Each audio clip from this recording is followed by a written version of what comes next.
to say that everyone should go ahead and start eating their salad. And next, I'd like to call up the father of the groom, Don. Yes.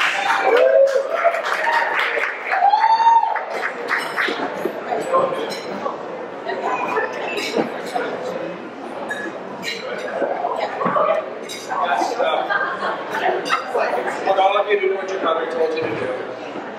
Eat your salad. Scott. For the last 29 years, Scott has been a veritable happiness generation. It has consistently been more fun to be with Scott. He's that little short red-headed guy, maybe some of you saw in Ben's video.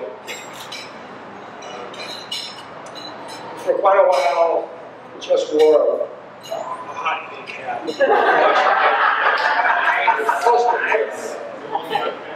Yeah. He was quick to hug, quick to laugh, easy to raise. At least Sandy thought so. She didn't. I've been told that. She got some help with Ben. Early on, actually, we talked to Scott under his wing. He did his very best to tell him what was going on in life, to the extent that he knew it. Some of it, I'm sure, was true. He was quiet when young, seldom spoke. To the extent that we were a little concerned for a while.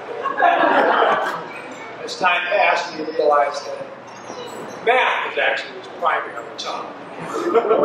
Or learning English as a second language. Explain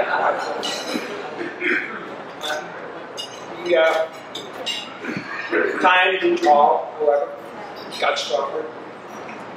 And there was hardly a sport he did not enjoy playing, generally playing. By the time his fingers were long enough to hold the ball, it quickly became apparent that he had a cannon. Good eye, his fast and elusive, and he became a legendary quarterback. Mostly in the pickup games, but it was the annual Thanksgiving Turkey Bowl. Everyone wanted to be on Scott's side because I don't think his side ever lost. 10, 15 years.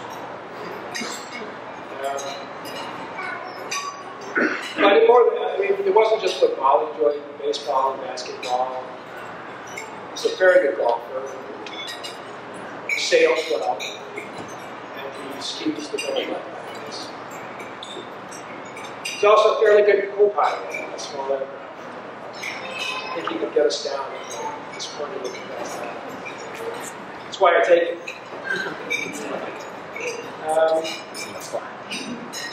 His early math skills in high school matured and his language skills caught up. And he did very well. He was active in snowball, and his moral compass formed and straight. And his academic success was good enough to get him into a decent school. He wound up at Washington University in St. Louis, where he had the advantage that in his freshman year, his elder sister was there to help him with the transition away from her parents and into Dauber's life. He also had the major advantage of really delightful, intelligent, great young guys who were close to them, became lifelong friends. Ashley, as his roommate in his freshman year, Sandra and Jimmy across the hall, and in the second year, his great friend, Sonny, joined their quad of 4 rooms and suites. Fairly nefarious over there. And then at WashU, he became a man. didn't like the current trend towards the 5-year bachelor's. Worked hard, got a bachelor's in engineering with a focus in system science, and a master's in mathematics from high school for 4.5 years. With that great education, his first job was teaching skiing in Park City. Never forget, he called home and said, "Mom, I can't believe it. They pay me to ski." When the lifts closed in the spring, he came back to Chicago. He joined his good old friends, Jeff and Charlie. Nice little apartment. Got a job with Sonny's Hill and started to make a living trading stocks in the system. It was, by almost any definition, at least conventionally, quite successful. But in his life, it seemed that his work was somewhat unfulfilling, and his life was socially active, and he had not been able to find a partner. And then, in the spring of 2009, it was actually June 25th, 2009, I haven't heard it. He joined Jessica and Sandy and I on a lakeside walk run to support brain cancer research. And while there at the North Shore University Health System table, he noticed a pretty girl with long red hair and an easy smile. His life changed forever. His sister came up to him and said, "You see that girl? You should have that question." That's what she said. So we went, after the run, we went for lunch at a local Indian restaurant we liked, Chicago Diner. And Jessica made sure that they sat very close to each other.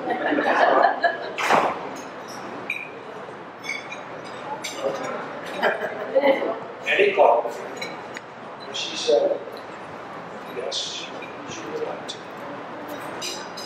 In regard to that, I think, I lost your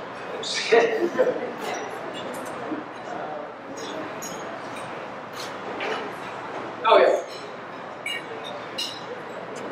In a certain sense, however, we didn't join here to perform a marriage, but to confirm a marriage, which they have performed over the years by their own choices. I think Sandy and I felt like they'd been a couple for a number of years, and in that process, somewhere, something happened that was close to a marriage. It might have been when they jointly rented an apartment, that great place in Walcott, Lincoln Park, or Wicker Park, we loved so much. But Sandy and I think that it was when Val put Scott on the family cell phone plan. Clearly, the deed was done.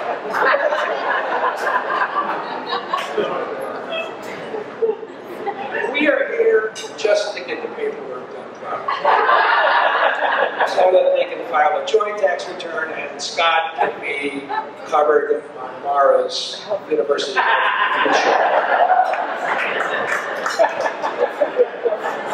but also to just tell the world that they are no longer two, but they are one. Yeah.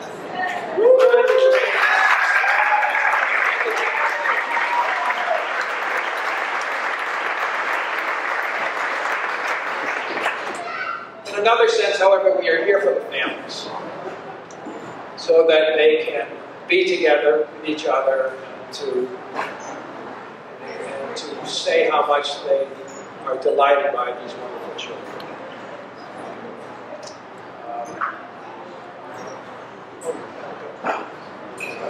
Val, I speak for the Dixons and the Silvermans, saying, we wish to thank you for our effort.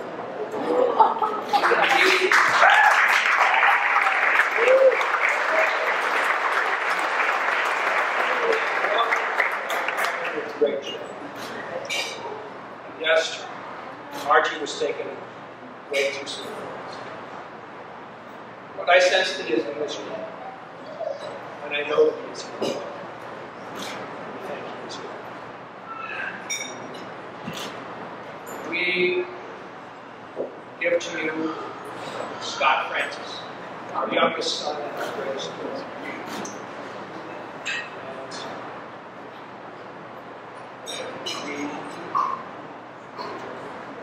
We want to ask you all to stand and join us in the toast.